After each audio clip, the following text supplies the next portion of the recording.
अकोचिमं अवधीमं अजनीमं अहासिने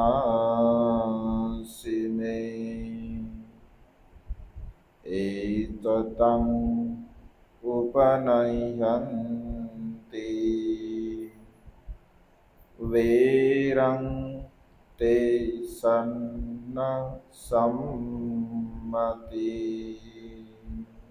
विश्ववंदनीय विश्व शांतिदूत प्रज्ञाशील समाधीचे उद्गाता महान करुणावान करुणेचा सागर तथागत सम्यक संबुद्ध तथागतांचा पावन पवित्र सद्धम्म, त्या सद्धम्माचा सातत्याने प्रचार आणि प्रसार करणारा सदापूजनीय भिक्खू संघ, बुद्ध धम्म आणि संघ या महान तीन रत्नाची आम्हा सर्वांना माहिती करून देणारे, आम्हा सर्वांचा आधारस्तंभ, भारतीय घटनेचे शिल्पकार, बोधिसत्व गुणप्रेतन डॉक्टर बाबासाहेब आंबेडकर यांच्या धम्मक्रांतीमध्ये शेवटच्या श्वासापर्यंत समर्पित राहतो।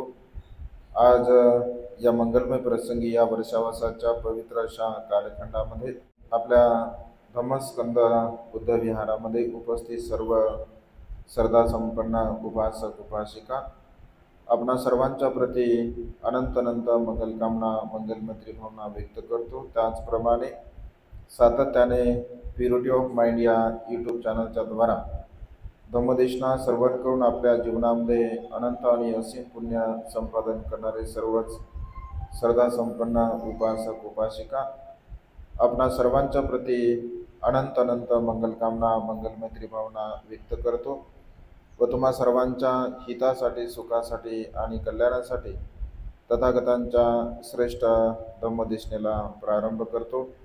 आपण सर्वांनी शांत चित्ताने एकाग्र चित्ताने तथागतांच्या श्रेष्ठ धम्मदेशनेला श्रवण करावे, ग्रहण करावे। या मंगलमय प्रसंगी धम्मपदातील अत्यंत महत्त्वपूर्ण अशी तिसऱ्या क्रमांकाची गाथा आपण या ठिकाणी बघत आहोत। धम्मपद हा अत्यंत मौलिक असा ग्रंथ आहे, अत्यंत महत्त्वपूर्ण असा ग्रंथ आहे। मानवी मनाला परिशुद्धतेकडे घेऊन जाण्यासाठी, मानवी मनाला शुद्ध धम्माकडे घेऊन जाण्यासाठी कर्मसिद्धांताच्या द्वारा जर आपल्याला भगवंताचं मूळ तत्वज्ञान जर समजून घ्यायचं असेल तर कर्मसिद्धांत आपल्या जीवनामध्ये अत्यंत महत्त्वपूर्ण आहे।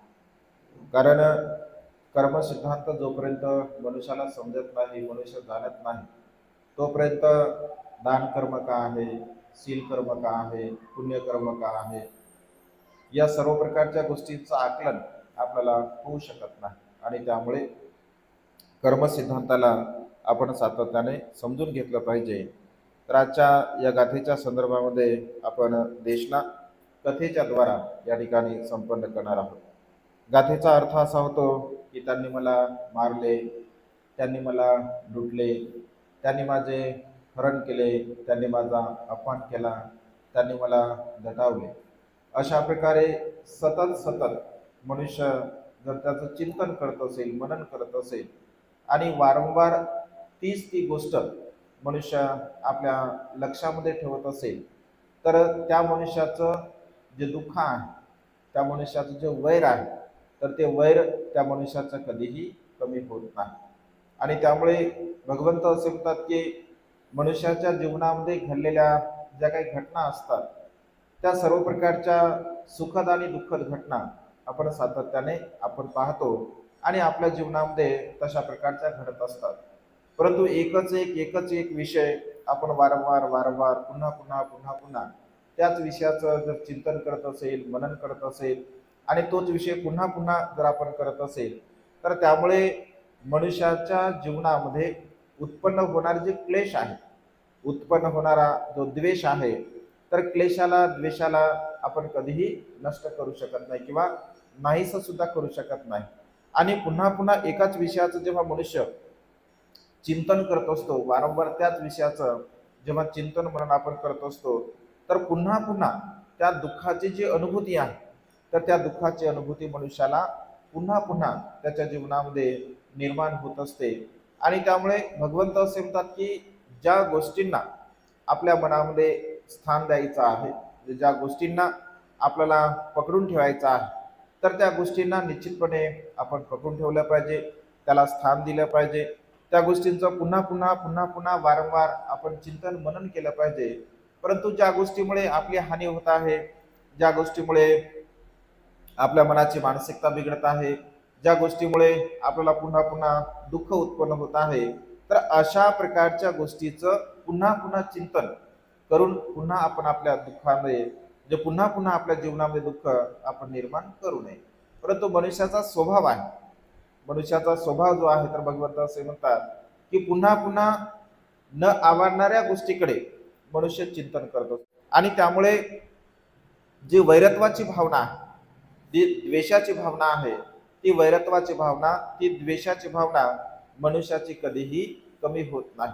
कारण भगवंत असे म्हणतात की एका युद्धाचे बीज दुसऱ्या युद्धाला जन्म देत असतात। म्हणजे एका शब्दाचं बीजारोपण हे दुसऱ्या शब्दांना सुद्धा देत असते, दुसरा शब्द तिसऱ्या शब्दांना बीजारोपण करते, तिसरा शब्द चौथ्या शब्दांना। म्हणजे अशा प्रकारे शब्दाने शब्द, कधी कधी व्यवहारामध्ये असं आपण म्हणत असतो की शांत राहिलेलं बरं, शब्दाने शब्द वाढतो, शब्दाने शब्द वाढतो, मग कधी कधी एवढा वाढतो त्यामध्ये अपशब्द निर्माण होतो, अपशब्दामुळे पुन्हा द्वेष वाढतो। आणि ते अपशब्दांची परिभाषा जर अधिक झाली तर मग त्या ठिकाणी हातवारे सुद्धा मनुष्य करतो, हातवारे केल्यानंतर मनुष्य हातपाय सुद्धा चालू शकतो किंवा त्यानंतर शस्त्र सुद्धा चालू शकतो। म्हणजे अशा प्रकारे केवळ शब्दाने जरी सुरुवात होत असेल, परंतु ती गोष्ट त्याला रोखलं नाही, त्याचं चिंतन केलं नाही, त्याचं मनन केलं नाही, त्याच्या परिणामाला जर जाणलं नाही, तर मनुष्य मारामारी सुद्धा करतो, भांडण करतो, तंटा करतो, वाद करतो, विवाद करतो। आणि छोट्या गोष्टीपासून, म्हणजे ज्याप्रमाणे अग्नीची अगदी थोडीशी ठिणगी असते किंवा थोडीसा अंश असतो अग्नीचा, एक थोडासा अंश तो अग्नीचा जर कुठे आपण लावला किंवा पेटवला, तर पूर्णतः त्या छोट्याशा अग्नीच्या द्वारा संपूर्ण जंगल सुद्धा जळू शकते, संपूर्ण घर सुद्धा जळू शकते, संपूर्ण गाव मोहल्ला सुद्धा जळू शकते। अगदी तशाच प्रकारे एक छोटासा शब्द असतो मनुष्याच्या जीवनामध्ये दुःख उत्पन्न करण्यासाठी। आणि त्यामुळे भगवंत असे म्हणतात की वारंवार जो मनुष्य याचं चिंतन करतो, मला त्याने मारलं, मला त्याने दटवलं, माझा त्याने अपमान केला, माझा त्याने तिरस्कार केला, मला अशा प्रकारे तो बोलला, अपशब्द बोलला, वाईट शब्द बोलला, पुन्हा पुन्हा पुन्हा पुन्हा पुन्हा पुन्हा वारंवार जर या विषयाचं मनुष्य जर चिंतन आणि मनन करत असेल, तर त्या मनुष्यांचं वैरत्व कधीही नष्ट होत नाही, असं भगवंतांनी म्हटलं आहे। मग आपल्या मनातील वैरत्व किंवा आपल्या मनातील जी द्वेषाची भावना आहे, ती द्वेषाची भावना जर आपल्याला पूर्णपणे नष्ट करायची असेल, नाहीशी करायची असेल, तर आपल्या जीवनामध्ये अशा प्रकारचे उत्पन्न होणाऱ्या ज्या घटना असतात किंवा कारणं असतात की प्रसंग असतात, त्या प्रसंगाला आपण विसरण्याचा प्रयत्न केला पाहिजे। कारण ते प्रसंग आठवू जर आपल्याला दुःख होत असेल, तर पुन्हा पुन्हा आपल्या जीवनामध्ये तशा प्रकारचं दुःख उत्पन्न होऊ नये। आणि त्यामुळे काही मनुष्यांचा स्वभाव असतो की जिथल्या तिथं सोडून दिलं पाहिजे, असं म्हटलं जातं। एक छोटंसं या देशनेच्या पूर्वी बघा, मी तुम्हाला उदाहरण सांगतो की कसं सोडलं पाहिजे। एक छोट्याशा उदाहरणाच्या द्वारा, एकदा एक गुरु आणि शिष्य प्रवास करत असतात, आणि गुरु आणि शिष्य प्रवास करत असताना सायंकाळच्या प्रहरी ते प्रवास करत असतात। पलीकडच्या तीरी जाण्यासाठी एक नदीचा प्रवाह असतो, त्या नदीचा प्रवाहाला पार करून पहिले तरी त्यांना जावं लागत असते। आणि सायंकाळच्या प्रहरी म्हणजे विशिष्ट वेळेपर्यंत जी बोट असेल, तर ती विशिष्ट वेळेपर्यंत बोट त्या ठिकाणी त्या नदीवरती असते, परंतु वेळ संपल्यानंतर मात्र ती बोट निघून जात असते। आणि शेवटी ते गुरु आणि शिष्यांना पहिले तरी जाण्यासाठी थोडासा वेळ अवधी होतो आणि बोट मात्र निघून जात असते। बोट निघून गेल्यानंतर त्यांच्या पूर्वी एक स्त्री सुद्धा काही वेळापासून तिथे थांबलेली असते, आणि हे गुरु आणि शिष्य सुद्धा तिथे पोहोचतात। तर ते विचारतात की बोट गेली का शेवटची? तर ते म्हणतात की हो, शेवटची बोट गेलेली आहे। आणि मग ते दोघेही विचार करतात की आता बोट तर शेवटची निघून गेली आहे, मग आता आपण पैल तरी कसं जायचं आहे. तर गुरु आणि शिष्य ते म्हणतात की ठीक आहे, काही हरकत नाही, आपण पहिले तरी जाणं गरजेचं आहे. तर आपण पोहून सुद्धा, कारण तुम्हाला सुद्धा पोहणं आहे, मला सुद्धा पोहणं आहे, तर आपण पोहून पहिले तरी जाऊ शकतो, असं ते म्हणजे चर्चा करत असतात. चर्चा करताना ती बाजूला जी भगिनी स्त्री उभी असते, तर ती म्हणते जर तुम्ही पोहून जात असाल तर एक छोटासा आधार, म्हणजे मी सुद्धा तुमचा आधार घेऊन पहिले तरी जाऊ शकतो, कारण आता अंधार होत आहे आणि अशा वेळेला पुन्हा कोणी येईल, तो मला पुन्हा पलीकडे कोणी घेऊन जाईल असं काही मला वाटत नाही. तर एक तुमचा छोटासा भाग किंवा तुमच्या हाताला मी पकडेल आणि पहिले तरी येईल. अशा प्रकारे ती स्त्री त्या शिष्याने गुरुंना विचारत असतो, म्हणजे गुरुला विचारते, कारण गुरु मोठा असल्या कारणाने. तर गुरु म्हणतो बिलकुल नाही, आम्ही तुला कसं घेऊन जाऊ शकतो, कारण स्त्रीला स्पर्श करणे हे आमच्यासाठी वर्ज्य आहे. तुला कसा स्पर्श करू, जर स्पर्श केला तर आमचं जे काही व्रत आहे तर त्या व्रताचा भंग होईल. अशा प्रकारे तो त्या स्त्रीला समजून सांगण्याचा प्रयत्न करत असतो. परंतु हा जो तर्क आहे, हा तर्क मात्र त्या शिष्याला काही पटत नाही. तेव्हा तो शिष्य व्यवहारिक दृष्टिकोनातून त्या ठिकाणी विचार करतो. तो म्हणतो गुरुजी, तुम्ही जे म्हणता ते अगदी 100% बरोबर आहे, परंतु जर प्रसंगाला अनुरूप जर आपण असा विचार केला तर ही स्त्री आपल्या भगिनीसारखी आहे, ही स्त्री आपल्या मातेसारखी आहे, ही स्त्री आपल्या मुलीसारखी आहे. आणि समजून घ्या, इथे जर ही स्त्री राहिली किंवा एखादा अन्य प्रसंग तिच्यावर जर घडला असेल आणि तुम्हाला जर ती गोष्ट समजली तर ते तुम्हाला चांगलं वाटेल का? जेव्हा तुम्ही ऐकसाल तेव्हा तर बिलकुल चांगलं वाटणार नाही. मग व्यवहारिक दृष्टिकोनातून जर त्या स्त्रीला आपण पैलतरी जर घेऊन गेलो तर मला तरी असं वाटतं काही वावगं त्यामध्ये नाही आहे. असं म्हटल्याबरोबर गुरु त्यावरती रागावतो. मूर्ख आहेस तू, म्हणतो तुला काही समजत नाही, तू अज्ञानी आहे, अडाणी आहे, तो नवीन प्रवचित झाला आहे, त्यामुळे मला शहाणपण शिकवतो का? अशा पद्धतीने गुरु त्याला बोलत असतो. तो म्हणतो गुरुजी मी व्यवहारिक दृष्टीने विचार करत आहे. गुरु म्हणतो बिलकुल असं करायचं नाही. पण शिष्याला काय मात्र ती गोष्ट पटत नाही. त्याला असं वाटतं की या स्त्रीला आपण पहिले तरी घेऊन गेलो पाहिजे. असं म्हणून गुरु रागारागाने समोर जात असतो आणि त्या स्त्रीला असं सांगतो की भगिनी, माझ्या हाताला तू पकड, मी तुला पहिले तरी घेऊन जात असतो. असं कृत्य केल्यानंतर गुरुला मात्र खूप राग येतो.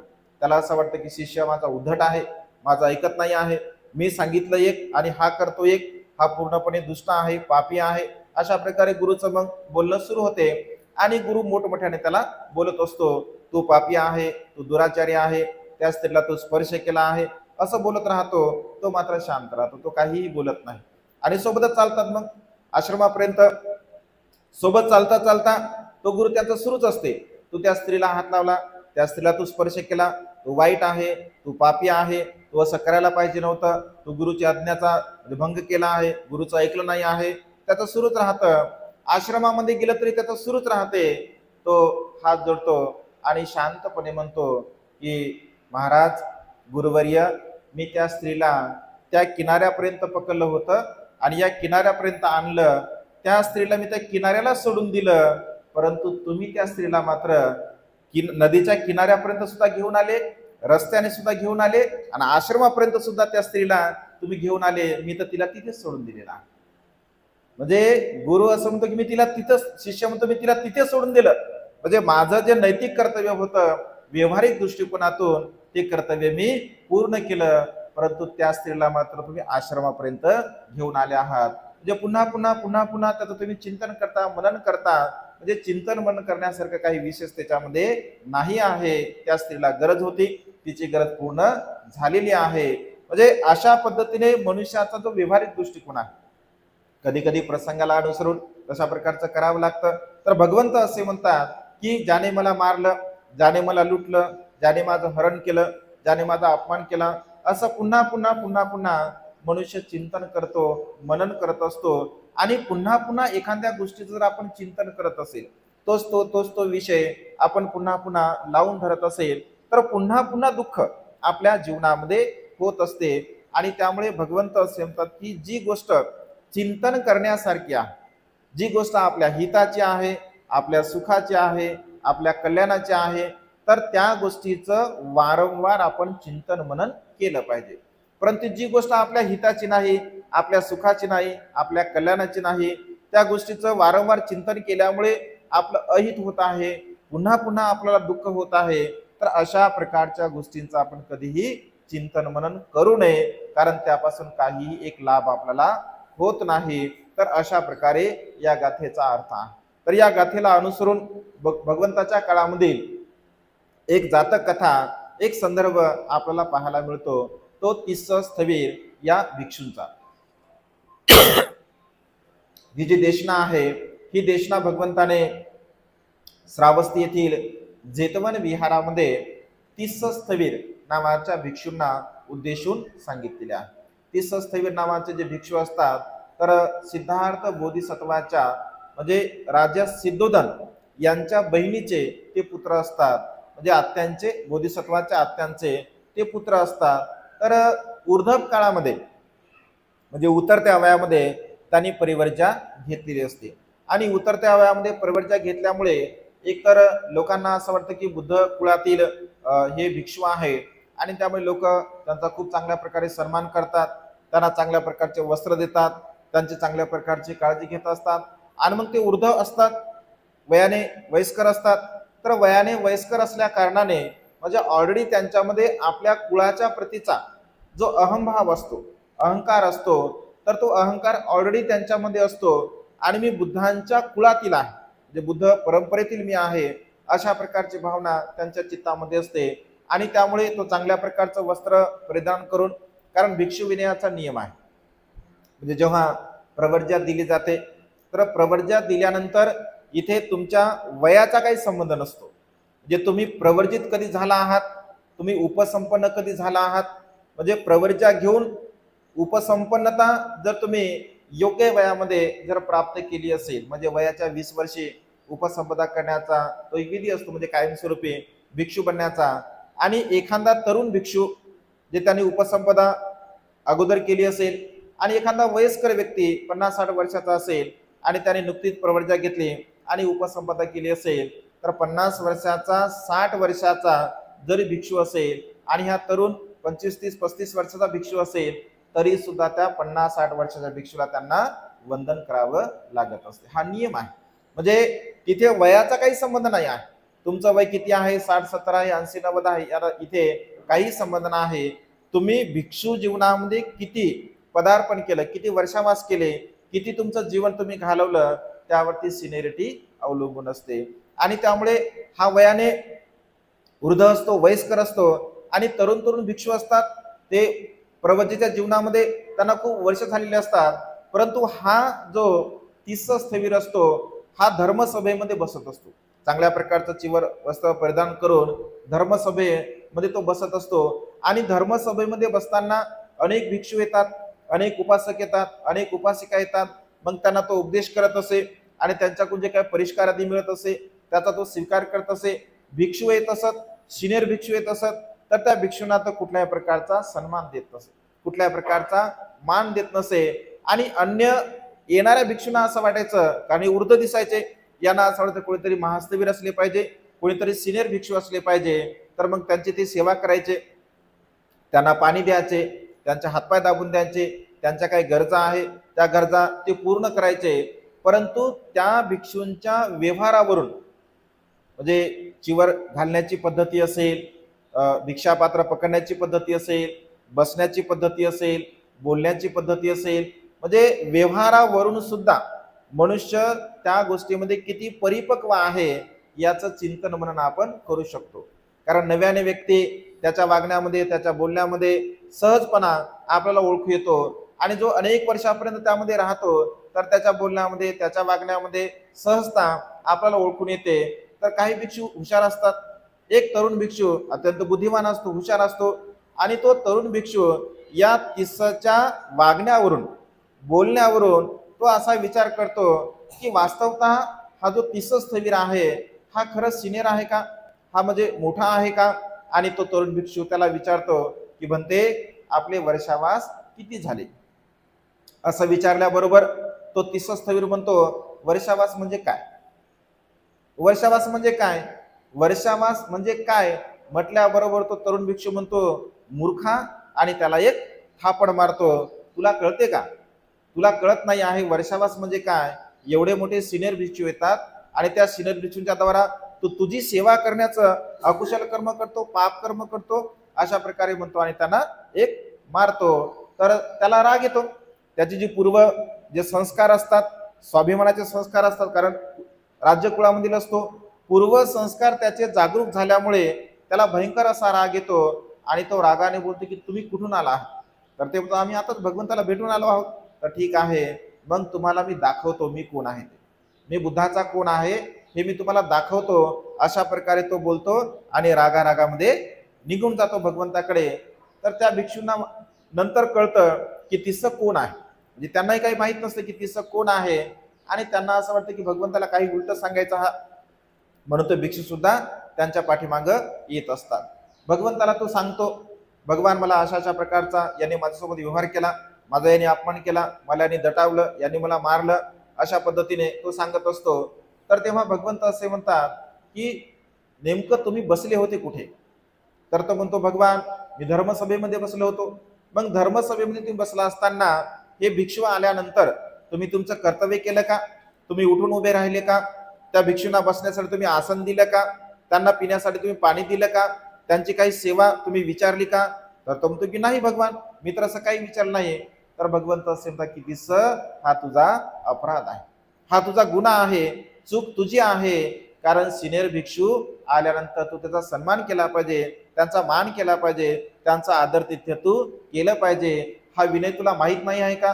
तर तो म्हणतो भगवान ते काही असू द्या, मी म्हणजे भगवंत त्याला समजून सांगतात, परंतु तो काही ऐकत नाही. भगवंत असे म्हणतात की तू यांची क्षमा माग, कारण तू अपराध केला आहे, तू गुन्हा केला आहे, असं विनयाच्या विरुद्ध वागणे हे अपराध आहे, हे गुन्हा आहे. तर तो म्हणतो की नाही, मी काय अपराध केलाच नाही. भगवंत पुन्हा पुन्हा त्याला समजून सांगत. बघा, म्हणजे मनुष्याच्या मनामध्ये जे पृथक जन असतात, ज्यांच्या चित्तामध्ये राग असतो, द्वेष असतो, लोभ असतो, मोह असतो, म्हणजे धम्मामध्ये जोपर्यंत परिपक्वता मनुष्याला प्राप्त होत नाही तोपर्यंत कोण मनुष्य आपल्याला सांगतोय याचं भान सुद्धा मनुष्याला राहत नाही. प्रत्यक्ष सम्यक बुद्ध त्याला समजावून सांगत आहे की हा तुझा अपराध आहे, तू चूक केली आहे आणि त्या चुकीची तू क्षमा मागितली पाहिजे. परंतु तो काही भगवंताचं ऐकत नाही. तेव्हा अन्य भिक्षू म्हणतात की भगवान जाऊ द्या, हा जरा फारच उद्धट दिसत आहे आणि याला सांगून कुठल्याही प्रकारचा लाभ काही होणार नाही. भगवंत असे म्हणतात की हा आताच उद्धट नाही आहे, हा जो याचा जो स्वभाव आहे याचा स्वभाव आताच अशा प्रकारचा नाही आहे, तर पूर्व कर्म सुद्धा याचे असेच होते. तर तेव्हा भिक्षूंच्या मनामध्ये उत्सुकता निर्माण होते. ते म्हणतात की भगवान वर्तमान काळ तर आम्ही जाणत आहोत याचा, हा किती उद्धट आहे. कारण प्रत्यक्ष सम्यक संबुद्ध सांगत आहेत तरी सुद्धा या मनुष्याच्या म्हणजे यांच्या मनामध्ये कुठल्याही प्रकारचा फरक पडत नाही आहे. कारण मनुष्याचा स्वभाव उद्धट असतो. कधी कधी बघा व्यवहारामध्ये सुद्धा मनुष्य आपल्यापेक्षा जे काही मोठे असतात ते वडीलधारे आपल्याला पुन्हा पुन्हा सांगण्याचा प्रयत्न करत असतात, परंतु एखादा उद्धट व्यक्ती असेल तर तो उद्धट व्यक्ती मात्र ऐकत नाही, कोणाचं सुद्धा ऐकत नाही. म्हणजे तो विचार सुद्धा करत नाही की आपल्याला नेमकं कोण सांगत आहे. आणि त्यामुळे भगवंत असे म्हणतात की आपण अशाच व्यक्तींना सांगावं, सांगताना आपण अशाच व्यक्तींना सांगावं की जो व्यक्ती आपलं ऐकत असेल, जो व्यक्ती आपल्या शब्दांचा सन्मान ठेवत असेल. म्हणजे उलट्या घागरीवरती पाणी कधी टाकू नये. उलट्या घागरीवर जर समजा पाणी टाकलं, आपण कितीही टाकण्याचा प्रयत्न करत असेल तर उलट्या घागरीमध्ये काय पाणी जात नाही. आणि ज्यांच्या मनामध्ये अहमपणा आहे, गर्व आहे, मीपणा आहे, राग आहे, द्वेष आहे, लोभ आहे, अशा व्यक्तींना तुम्ही कितीही समजावून सांगण्याचा प्रयत्न करा, ते त्याच्यावरती शब्दाला अडून असतात. ते म्हणतात की नाही हे असंच होते, हे असंच होते, अशानं असंच होते. म्हणजे कितीही जरी समजून सांगलं असेल तर त्यांचा जो मूळ स्वभाव असतो तो मूळ स्वभाव काय ते लोक बदलत नसतात. कारण ते सहजासहजी थोडे बदलणार आहे.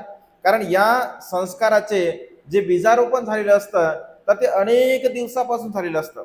वर्षानुवर्ष, महिन्यानुमहिने त्या संस्काराचं बीजारोपण आपल्या मनावरती झालेलं असते. सहजासहजी कोणतीही घटना घडत नाही. सहजासहजी ना मनुष्याचा स्वभाव बदलतो, सहजासहजी ना मनुष्य बदलतो, मनुष्यही बदलत नाही आणि मनुष्याचा स्वभाव सुद्धा बदलत नाही. तर वर्षानुवर्ष मनुष्यावरती ते संस्कार होतात आणि त्या संस्काराच्या द्वारा मनुष्याचा स्वभाव तशा प्रकारचा बनत असतो, तो बनलेला असतो. आणि त्यामुळे भगवंत असे म्हणतात की भिक्षुनो, हे असंच आहे, हे हा जो आहे हा आताच असा नाही आहे, तर पूर्वजन्मामध्ये सुद्धा याचा स्वभाव अशाच प्रकारचा होता.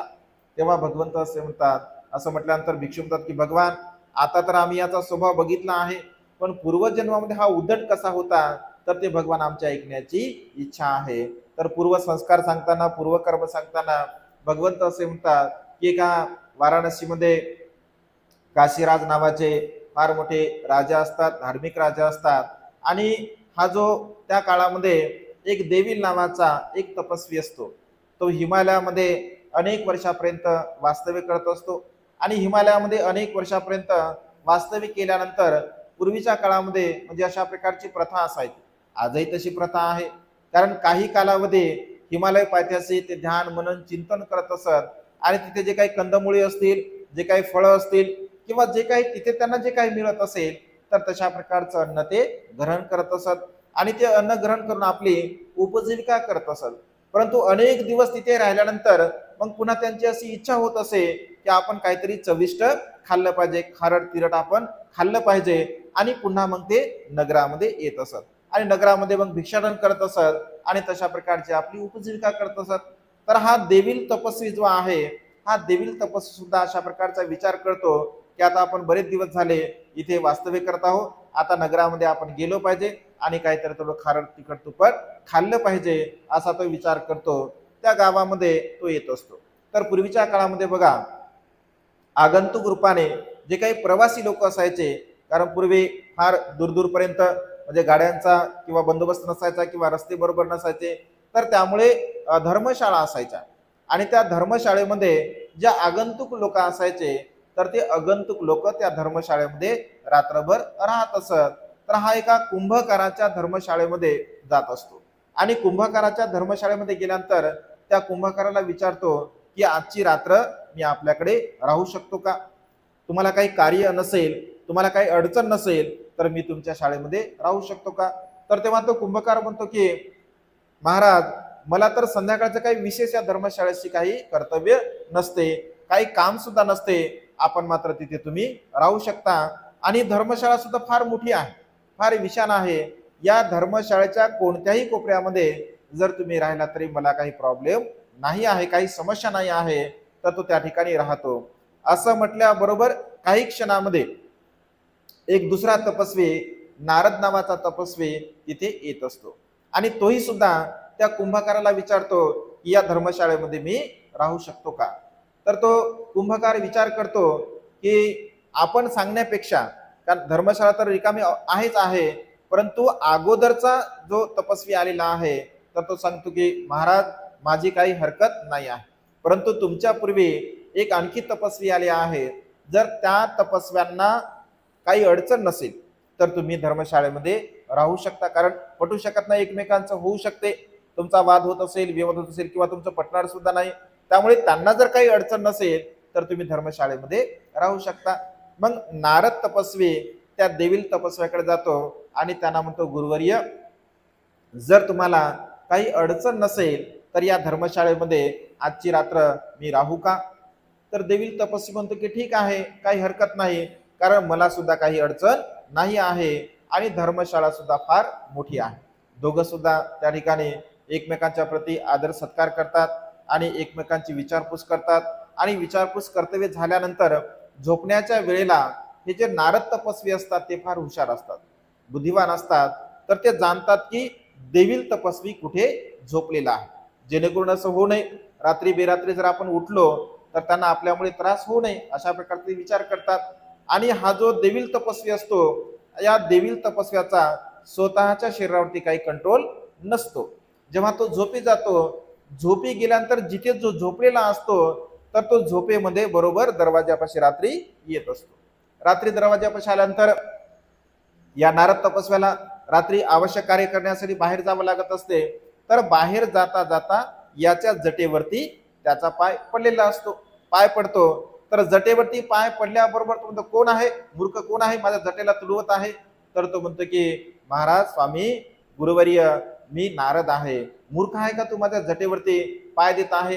तर तो म्हणतो की स्वामी मला काही दिसलं नाही आहे, अंधार आहे आणि अंधारामध्ये तुम्ही तर अन्य ठिकाणी झोपले होते, तुम्ही इथे आले हे काही मी जाणलं नाही. आणि अशा प्रकारे तो बोलतो. तो म्हणतो मूर्ख आहे तू, असा विचार करतो आणि ते बाहेर निघून जातात. बाहेर निघून गेल्यानंतर इकडे देवील तपस्वी असा विचार करतो, या मूर्ख तपस्व्याने माझ्या जे जटेवरती पाय दिला, आता मी डोकं इकडे केलं पाहिजे जेणेकरून हा माझ्या मानेवरती पाय देणार नाही. तिकडे नारद तपस्वी असा विचार करतो की गुरुजीची जटा इकडे होती, दोघे तसा विचार करतात. तर ते नारद विचार करतो की गुरुजीचे पाय इकडे होते, आपण आता या दिशेने गेलं पाहिजे, कारण ते चांगला विचार करतात आणि चांगला विचार करताना या दिशेने जातात. तर देवील तपस्वी पुन्हा इकून झोपला असतो. यावेळेस मात्र जटेवर पाय न पडता त्यांच्या मानेवरती पाय पडत असतो. तर ते पुन्हा रागावतात आणि ओरडतात, अरे कोण मूर्ख आहे, माझ्या मानेवरती पाय दिला आहे? तर तो म्हणतो की स्वामी गुरुवर्य मी नारद आहे. तर तो तू मूर्ख आहे, तू मूर्ख आहेस, तुझं वागणं बरोबर नाही आहे. सुरुवातीला तू माझ्या जटेवरती पाय दिला, आता तू माझ्या मानेवरती पाय दिला. तुझ्यामध्ये कुठल्याही प्रकारचा शिष्टाचार नाही आहे, तुला विनय माहीत नाही आहे, तू मूर्खासारखा असं वागत आहे. तेव्हा तर तो म्हणतो, नारद मुनी म्हणतो की स्वामी गुरुवर्य माझा काही दोष यामध्ये नाही आहे, कारण तुम्ही झोपले होते वेगळ्या ठिकाणी, तुम्ही या ठिकाणी आलात हे ज्ञान मला नव्हतं. पुन्हा मी असा विचार केला की तुम्ही इकून झोपले असाल, तुमच्या पायाकडून जावं, तर तुम्ही पुन्हा इकून झोपलात. म्हणजे माझ्या मनामध्ये कुठल्याही प्रकारचा तुम्हाला त्रास व्हावा, तुम्हाला दुःख व्हावं असा बिलकुल काही भाव नव्हता. परंतु देवील तपस्वी मात्र काही ऐकत नाही. त्याला असं वाटतं की याने मुद्दाम माझ्या जटेवरती पाय दिला सुरुवातीला जाताना, कारण पूर्वग्रह तर साहजिक आहे, जाताना जटेवरती पाय दिला, येताना पुन्हा मानेवरती पाय दिला, तर त्याला मात्र ते खूप वाईट वाटते आणि तो म्हणतो की या अपराधाची शिक्षा तुला झालीच पाहिजे. तर तो म्हणतो की स्वामी असं नका करू, कारण मी काही म्हणजे जाणून बुजून हे कर्म केलेलं नाही आहे, न कळतपणे माझ्याकडून हे कर्म घडलेलं आहे. तर देवील तपस्वी काही ऐकत नाही आणि तो म्हणतो सूर्यास्त होण्याच्या पूर्वी, सूर्यास्त झाल्याबरोबर तू जो अपराध केला आहे, या अपराधाच्या द्वारा तुझ्या डोक्याचे 7 तुकडे होतील, अशा प्रकारचा मी तुला श्राप देतो. आता श्राप ब्राप काय म्हणजे बुद्ध तत्वज्ञानामध्ये नाही आहे, पण त्याच्याप्रती अशा प्रकारचे ते भावना करतात की तुझ्या डोक्याचे 7 तुकडे हो, अशा प्रकारचं मी बोलतो. तर तो नारद तपस्वी असतो, तो फार सज्जन असतो. तो विचार करतो की अरे गुरुजी तुम्ही असं करायला पाहिजे नव्हतं. आता ज्या अर्थी तुम्ही देऊनच टाकलं, ज्या अर्थी तुम्ही माझ्या प्रती अशी भावना केलीच आहे, तर बघूया मग आता मी पण असं म्हणतो की ज्याने अपराध केला असेल त्याला त्याचं कर्म, त्याचं पाप त्याला भोगावं लागेल, कारण मी काय अशा प्रकारचं अकुशल कर्म केलेलं नाही आहे. असं म्हणताना त्या नारद मुनीच्या चित्तामध्ये पुन्हा असा विचार येतो, खरोखरच काय होते बघूया. ते चांगले ज्ञानी असतात, विद्वान असतात, बुद्धिमान असतात, अनेक वर्षापर्यंत त्यांनी खूप चांगल्या प्रकारचं तप केलं असतं, परचित्त ज्ञानाची त्यांना आकलन नसते आणि त्या परचित्त ज्ञानाच्या द्वारा ते बघतात की याचा परिणाम कोणावरती होणार आहे, आणि तो पाहतो की अरे याचा परिणाम मात्र देवील तपस्व्यावरती होणार आहे. सूर्यास्त होण्याच्या बरोबर म्हणजे सूर्योदय होण्याच्या बरोबर या देवीलचे तपस्व्याचे डोक्याचे 7 तुकडे होतील, अशा प्रकारे नारद मुनी त्या ठिकाणी बघतो. तर पुन्हा त्याला करुणा उत्पन्न होते, त्यांच्यावरती दया उत्पन्न होते की अशा प्रकारच्या एका तपस्व्याचे म्हणजे डोक्याचे 7 तुकडे होऊ नये, त्याला मृत्यू येऊ नये अशी भावना त्यांच्या मनामध्ये उत्पन्न होते. आणि आपल्या बलाने, त्यांच्यामध्ये तशा प्रकारचं बल असते असं म्हटलं आहे, आपल्या बलाने ते सूर्योदय होण्याचं रोखतात, सूर्योदय होऊ देत नाहीत. आणि सूर्योदय न झाल्यामुळे इकडे अनेक लोकांना असं वाटतं की सूर्योदय कधी होणार आहे, दिवस कधी उगवणार आहे, दिवस कधी उगवणार आहे, कारण लोकांच्या झोपा होतात, झोपानंतर लोक उठतात, तर पूर्णतः अंधार अंधार दिसत असतो. लोकांना असं वाटतं की नेमकं काय झालं आहे, आणि सर्वच्या सर्व लोक राजाकडे जातात. काशी राजाला बोलतात की महाराज आपल्या राज्यामध्ये काय होत आहे, दिवस उजळायला पाहिजे, बघा किती वेळ झालेला आहे आणि आणखी सुद्धा दिवस उजळत नाही आहे.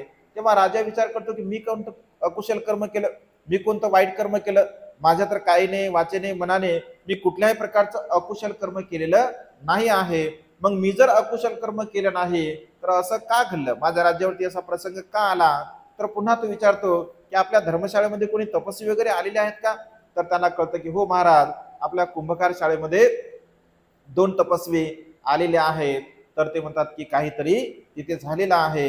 राजा आणि राजाच्या समवेत आणखी राजांचे लोक तिथे येतात. त्या तपस्वीला विचारतात की महाराज काही घटना घडलेली आहे का, काही झाला आहे का. तर नारद मुनी संपूर्ण वृत्तांत त्या ठिकाणी सांगत असतो की महाराज अशा अशा प्रकारे झालेला आहे. तर तेव्हा काशीराज महाराज म्हणतात देवील तपस्व्याला की महाराज तुमचा दोष आहे, तुम्ही नारद मुनीची म्हणजे माफी मागा, मग यावरती काही उपाय आहे का. तर ते सांगतात. तर तेव्हा नारद मुनी म्हणतात की हो यावरती उपाय आहे. जर या देवील तपस्व्याने म्हणजे नम्रतापूर्वक जर माझी माफी मागितली तर हा जो काही म्हणजे डोक्याचे त्यांचे 7 तुकडे होतील ते तुकडे सुद्धा होणार नाहीत आणि सूर्योदय सुद्धा होऊ शकतो. असं म्हटल्याबरोबर राजा म्हणतो की ठीक आहे, तुम्ही नारद मुनीचे क्षमा मागा, माफी मागा. तो म्हणतो बिलकुल मागणार नाही मी, कारण माझी चुकीच नाही आहे, मी मागणारच नाही आहे. हा मूर्ख तपस्वी आहे, या मूर्खाने माझ्या जटेवर पाय दिला, या मूर्खाने माझ्या मानेवर पाय दिला आणि वरून तो मला असं म्हणतो की मी माफी मागा. मी बिलकुल माफी मागणार नाही. तेव्हा राजा म्हणतो की माफी मागा, तुमच्या डोक्याचे 7 तुकडे होतील. ते म्हणतो की नाही, बिलकुल मी माफी मागणारच नाही. राजा म्हणतो धरा, सैनिकाला सांगतो की पकडा यांना. म्हणजे अगदी पकडून बलपूर्वक सुद्धा त्या नारदच्या डोक्यावरती पाय ठेवण्यासाठी म्हणजे त्यांना टाकतात, तरी सुद्धा तो काही माफी देवी मागत नाही. तेव्हा नारद मुनी म्हणतात की महाराज थांबा, कारण जोपर्यंत नम्रतापूर्वक ही माफी मागणार नाही तोपर्यंत याचा परिणाम काही चुकणार नाही. तेव्हा तुम्ही अशा प्रकारे करा. त्यांना सांगतात की गुरुवर्य, तरी सुद्धा गुरुवर्यच त्यांना म्हणतात की गुरुवर्य तुम्ही अशा प्रकारे चला, एक तलाव आहे. तो म्हणतो महाराज या तलावाच्या म्हणजे तलावामध्ये एक तुम्ही असं वेगळ्या प्रकारचं विशिष्ट मातीचं म्हणजे डोकं शरीर तयार करा आणि संपूर्ण ते मातीचं शरीर यांच्या डोक्यावरती असं पूर्ण शरीर यांना द्या. आणि जेव्हा मी अशा प्रकारे माझ्या रुद्धीच्या बलाने किंवा माझ्या बलाने हा संपूर्ण अंधकार नष्ट करेल, जेव्हा सूर्योदय होईल तर सूर्योदय झाल्याबरोबर या तो सूर्याची किरण याच्या अंगावरती पडतील आणि वर जे काही मतिका बनवली आहे, माठाचं बनवलं आहे, मातीचं बनवलं आहे, तर ते पूर्णपणे म्हणजे तुटून जाईल आणि तुम्ही त्या क्षणी पुन्हा दुसरीकडे पाण्यामध्ये प्रवाहित झालं पाहिजे. तर अशा प्रकारे तिथे ते कृत्य म्हणजे जशा प्रकारे नारद मुनी त्यांना सांगतो, राजा अगदी तशाच प्रकारचं करते. मग तो पाण्यामध्ये देवील तपस्वी पाण्यामध्ये जातो, हा आपल्या बलाने पूर्णतः सूर्योदय करतो. आणि असं म्हटलं आहे साहित्यामध्ये, अशा प्रकारचा उल्लेख आहे की त्या सूर्याच्या किरणाने ती मतिका म्हणजे फुटून जाते आणि देवील तपस्वी सुद्धा त्याचे डोक्याचे जे 7 तुकडे होणार होतात ते त्या ठिकाणी तो वाचत असतो. पुन्हा मग भिक्षू असं म्हणतात की भगवान अशा प्रकार झालं का. तर मग कोण होता. तर भगवंत असे म्हणतात की हा जो तिस्सा आहे ना, हा तिस्साच हा देवील होता. जो राजा आहे तो राजा बनते आनंद होते आणि नारद मुनी मात्र तर मीच होतो. मी तेव्हाही सुद्धा याला समजून सांगलं होतं, परंतु याने काही ऐकलं नाही. मी आताही याला समजून सांगलं तरी सुद्धा मात्र याने ऐकलं नाही. आणि या गाथेचा मेळ चालवताना भगवंत असे म्हणतात की अशा प्रकारे एखादा मनुष्य विचार करत असेल, मला मारला आहे, मला लुटला आहे, माझं हरण केलं आहे, मला अपशब्द बोलला आहे, तर अशा प्रकारचं वारंवार वारंवार वारंवार चिंतन मनन करणारा मनुष्य, त्या मनुष्याचं कधी दुःख संपत नसते, त्या मनुष्याचं वैरत्व कधीही नष्ट होत नसते आणि पुन्हा पुन्हा त्याचे कर्म त्याचे परिणाम आपल्याला भोगावे लागत असतात. आणि त्यामुळे भगवंत असे म्हणतात की ज्या गोष्टीचं चिंतन आपल्याला करायचं असतं, म्हणजे ज्या गोष्टी आपल्या हिताच्या आहे, आपल्या सुखाच्या आहे, आपल्या कल्याणाच्या आहे, ज्या गोष्टीचं आचरण केल्यामुळे चिंतन मनन केल्यामुळे आपल्याला सुख प्राप्त होत असेल, तर अशा प्रकारच्या गोष्टींचं आपण चिंतन मनन केलं पाहिजे. परंतु व्यवहारामध्ये आपण जेव्हा पाहतो तर अशा प्रकारचे लोक विचार करतात, याने माझा अपमान केला आहे, याने मला मारला आहे, याने मला लुटला आहे, याने माझं हरण केलं आहे, आणि पुन्हा पुन्हा पुन्हा पुन्हा पुन्हा पुन्हा मनुष्य त्याचं चिंतन मनन करत असतो आणि पुन्हा त्या दुःखाला निर्माण करत असतो. परंतु अशा प्रकारचं कर्म करणारा मनुष्य त्याचं कधीही दुःख नष्ट होत नाही, त्याचं वैरत्व नष्ट होत नाही. आणि आपल्या मनातील वैरत्वाचा भाव जर आपल्याला नष्ट करायचा असेल तर आपण मंगल मैत्रीची भावना केली पाहिजे. आणि ज्या गोष्टी विसरण्यासारख्या आहेत तर त्या गोष्टींना पूर्णपणे विसरलं पाहिजे. अकुशल कर्माचं कधीही चिंतन मनन आपण करू नये. आणि त्यामुळे सातत्याने आपल्या जीवनामध्ये शील सदाचाराचं आपण अनुसरण करावं. आपल्या जीवनामध्ये चांगल्या प्रकारे धम्माचं अनुसरण करून दुःखमुक्तीच्या मार्गाकडे आपण वाटचाल करावी. अशा प्रकारची मंगलमय आणि उदात्त कामना तीसस्थवीर या धम्मदेशनाच्या द्वारा या ठिकाणी धम्मदेशना संपन्न करतो. सर्वांचं मंगल हो, सर्वांचं कल्याण हो, सर्वांना दीर्घायुष्य.